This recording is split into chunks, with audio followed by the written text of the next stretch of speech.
Okay, so Ricardo 3 years ago asked me to do a similar panel, not a keynote speaker, but a panel.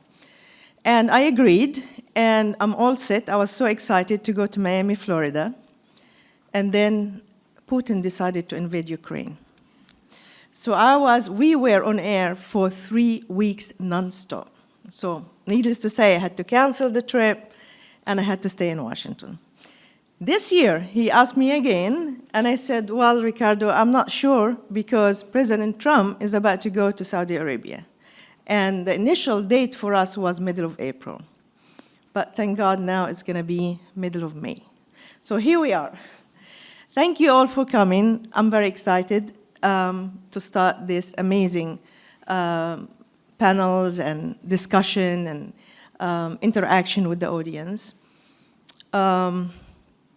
The weather in Washington is always in April, sucks, so you have to bear in mind. But I really appreciate everybody who came today with the brave in the rain. I normally talk off without writing any notes, but today I decided to write the notes. Maybe it's more of a structure talks.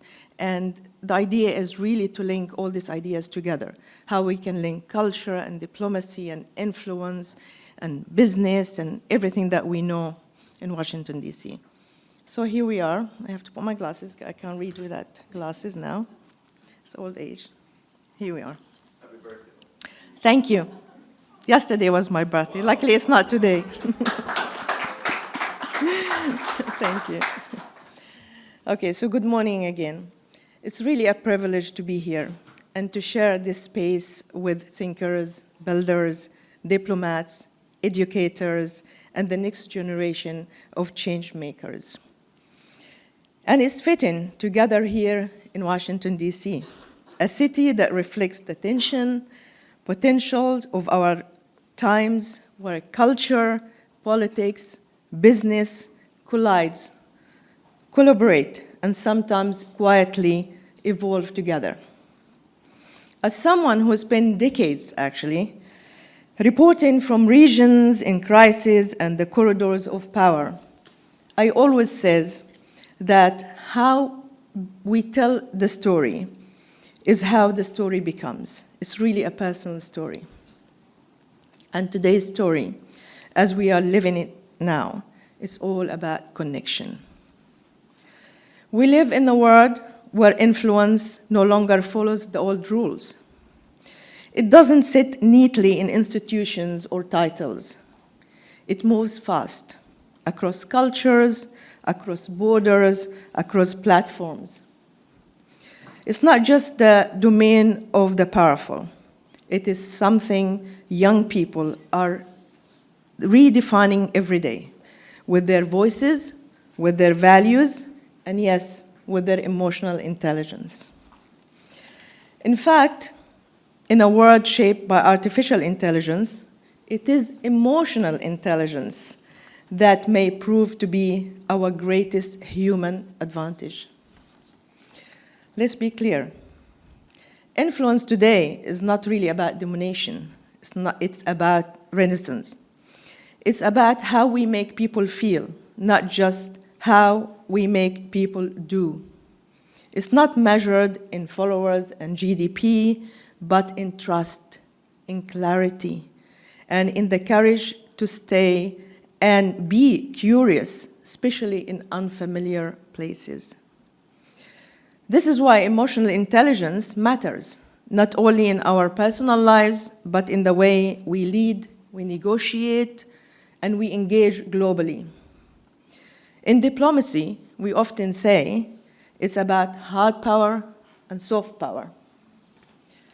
But how about the power to understand?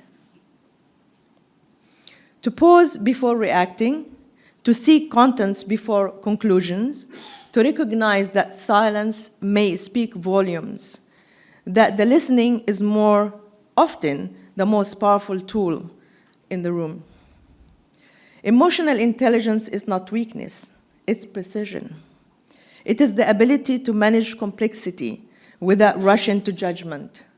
It's what allows a leader to read the room before the speech, or a negotiator to sense what the issue is not about what it's said, but what about it's felt, which is extremely important. And what will distinguish great leadership in an era where information is infinite? Wisdom is scarce. We often say that we need a new kind of leadership for a new kind of world. That new leadership must be emotionally literate. It must be culturally fluent. It must know how to connect with people we disagree with and to find common ground, which is we don't see in this city very often, by the way. And speaking of new kinds of leadership, let's talk about the other intelligence that reshaping our world. It is the artificial intelligence now. We are already living with AI, whether we like it or not, in our phones, in our algorithm, in our decision-making processes. But we are only beginning to grasp its implications. One of the most urgent frontiers is cybersecurity, because a world where everything is connected, everything is vulnerable. AI is revolutionizing cyberspace in both directions, making us stronger and more exposed at the same time. It can detect threats faster than any human could, but it can also be used to outsmart those very systems, learning from our patterns and from our weaknesses. The stakes are very high, not just for governments or corporations, but for us all, for users, as citizens, as people whose data, identities, and lives live together in a digital space. So, why should we care? Anybody would ask, why should we care? Because cybersecurity is no longer just about passwords and firewalls. It's about trust.